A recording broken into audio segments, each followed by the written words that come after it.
இன்றைய வாக்குத்தத்த வசனம் ஏசாயா 31 அதிகாரம் 5 வசனம்.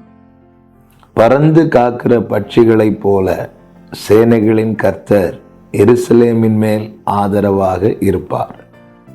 அவர் அதை காத்து தப்ப பண்ணுவார்.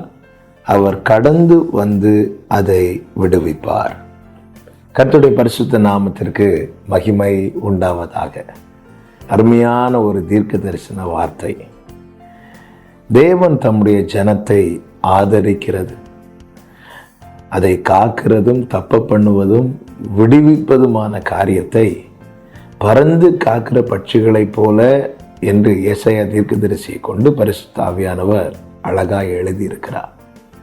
பொதுவாகவே பறவைகளை குறித்து நாம் பார்க்கும்போது அறிந்து கொள்ளக்கூடிய சில காரியங்கள் உண்டு. அதில் ஒன்று தாய்ப்பறவை